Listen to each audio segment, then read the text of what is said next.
wrote this out, so since it's already a little lengthy, but so it's not super long-winded, and it's just easier to read than to say freely.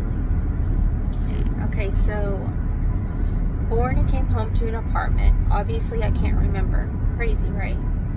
Started kindergarten after moving into a new house. Moved to a better area, another home. Started first grade. Became homeschooled in second grade. Third grade, returned to the school I attended in first grade. Broken home, a lot of heartache, and a father who was there 8 to 9 years and disappears by choice and addiction. We visited him at his apartment maybe a month or two after he left, but he kept drinking. One night I almost ran across a major freeway because I was scared of him. My mom came and got my siblings and I, and when we returned that night, a man was there at our home for our protection. Someone my mother worked with. He never left. I begged my mom to see my dad throughout the months. She didn't know how to help me comprehend it wasn't possible. He was deeper in his addiction and not interested. One point he was home at the apartment he moved to. I begged my mom and she took me. His car was right outside and his TV on. I could hear his familiar and common cough. I knocked on the door until I started banging on the door, crying for my dad to please open up. He didn't, and he popped in by phone. I can count on one hand the amount of times for the remainder of my life. We could be found in phone books and soon by social media, all public, and he never wanted to see how we were or help with any financial support. He was there for many years, then just gone. It has been a major impact on my life. Oddly, right? So we then moved out, what was my perfect innocent life, out of my happiness to another apartment. Struggling, I repeated the third grade and attended a new school. My mom then married this man she barely knew, I'd say 12 years older or so, and she was already a young mother. But in the snap of a finger, she divorced him, thinking she made a mistake and married him for the wrong reasons. But he wanted to be with her badly and tried to go through me to get with her, which became common throughout my childhood and adolescence. I was the forgiving one, but it was painful. Before third grade finished, almost finished, we moved across town to be closer to my aunt, where I finished out third grade year and almost completed fourth grade, until my mom sparked up another relationship, which filled a void for a big part of our lives. A real father figure. He was there from 4th grade to 10th grade. He had no kids and loved us. He was a father to us. So the end of 4th grade, we moved to apartments near his job. I finished out 4th grade and attended 5th grade at the same school. Finally, all through middle school, I wasn't moved. Schools. But we did end up moving apartments to one more upgraded and then to a home.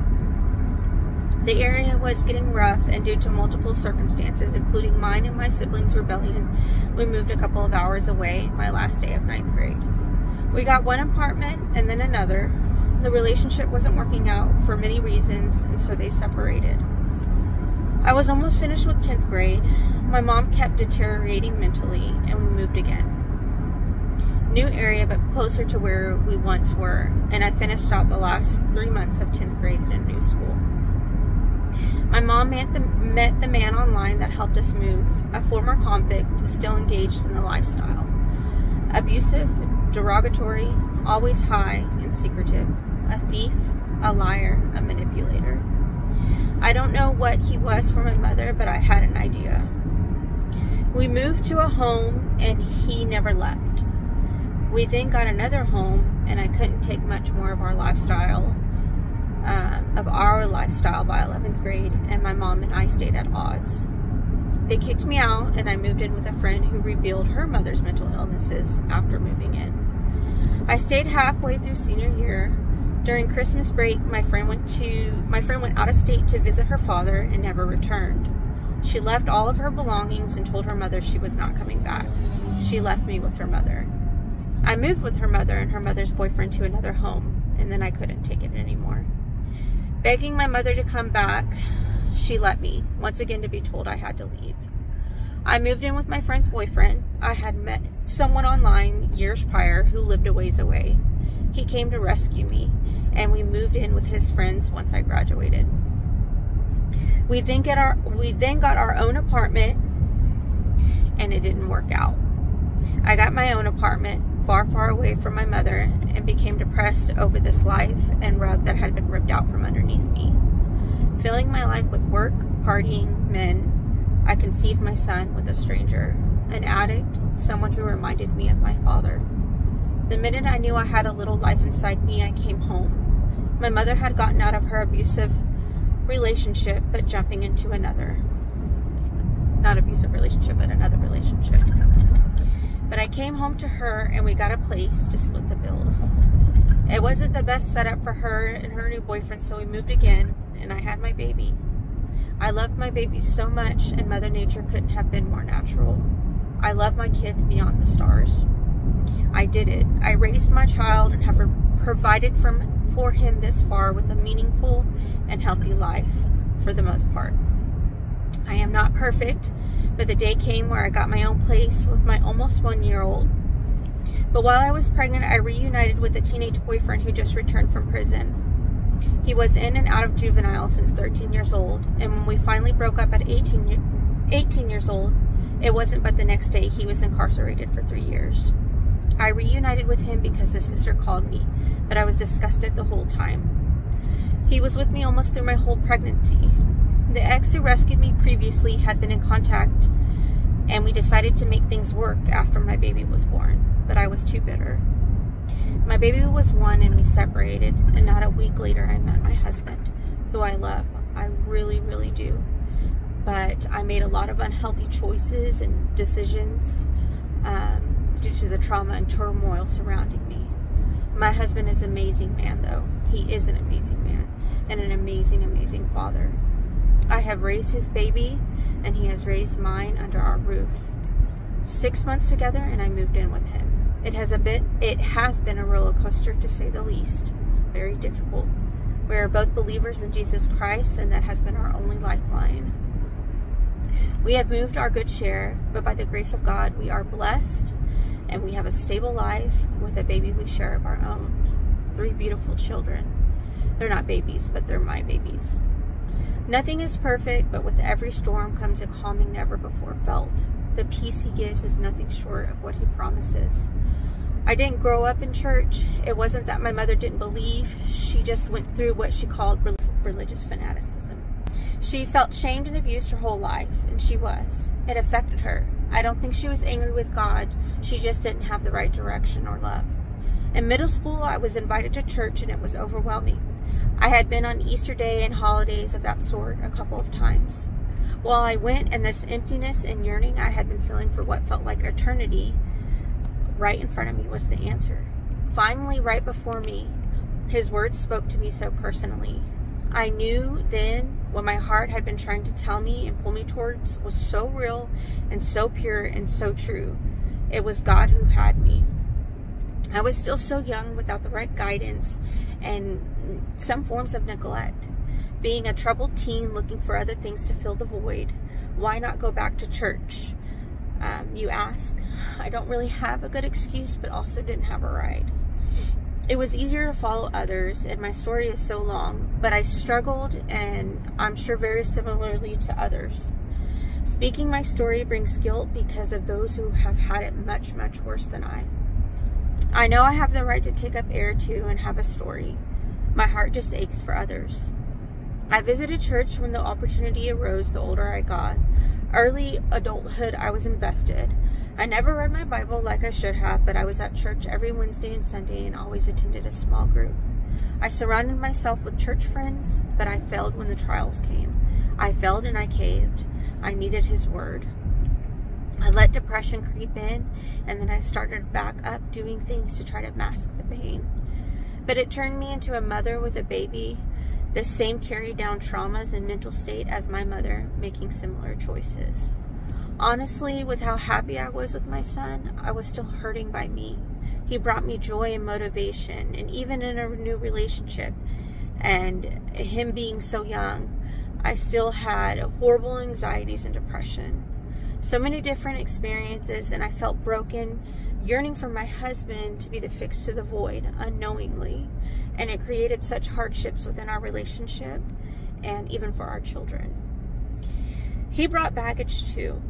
I just got tired. I tapped out and I changed a significant amount of things in my life. To the music I listened to the clothes I wore, the things I represented or thought was important, and I turned to God. We frequented church and I applied His Word to my life. And let me tell you, I still have work on me for sure. I'm still human and I still fall, but I know my God, and He has me. He redirects me and doesn't leave me. I'm working hard and it doesn't even feel like work. It feels natural to be the child He made me to be. And it feels overwhelming. Beautifully overwhelming. It is no longer a feeling of being a chore. I remove the toxic and I feel His presence and His peace every single day through the hard days and the great days. But even the hard days are great days. I am blessed, and everyone is blessed. We really are, because we all have the opportunity to be right with God. Be right by the Lord. It is unexplainable. Like I said, I have work to do, and I want to be even better example so people will leave and want to feel what I feel and to lean on our Lord. He wants a relationship with all of us, and we are all important to Him. He is worthy, I am telling you. So my testimony isn't something super impactful, although my journey is, but it took absolute exhaustion and rock bottom for me to face the truth. That impact is what brought me to Him. I can't explain what He has done within me. I am still at times surrounded by hard things, but my faith overrides it all. God has got me, and I'm going to be loyal to Him. I want the world to feel what I feel, and for them to know how good our Father is. And then I'm going to read this scripture that I like. Great blessings belong to those who know they are spiritually in need. God's kingdom belongs to them. Great blessings belong to those who are sad now. God will comfort them. Great blessings belong to those who are humble. Great blessings belong to those who are humble. They will be given the land God promised. Great blessings belong to those who want to do right more than anything else. God will fully satisfy them. Great blessings belong to those who show mercy to others. Mercy will be given to them. Great blessings belong to those whose thoughts are pure. They will be with God. Great blessings belong to those who work to bring peace. God will call them His sons and daughters. Great blessings belong to those who suffer persecution for doing what is right. God's kingdom belongs to them. People will insult you and hurt you. They will lie and say all kinds of evil things about you because you follow me. But when they do that, know that great blessings belong to you. Be happy about it. Be very glad, because you have a great reward waiting for you in heaven. People did these same bad things to the prophets who lived before you. You are like salt and light. Matthew 5:3. And then if you look for me wholeheartedly, you will find me. Jeremiah 29:13. God is able to take the mess of our past and turn it into a message. He takes the trials and tests and turns them into a testimony. One final note. After everything I've been through and all my experiences, I want the world to know that my mother is an amazing mother, and I have forgiven her wholeheartedly for anything we've gone through. She wasn't equipped with the right tools for a lot of things, but she is a great woman, and I pray for her and I pray for everybody out there. God bless you all.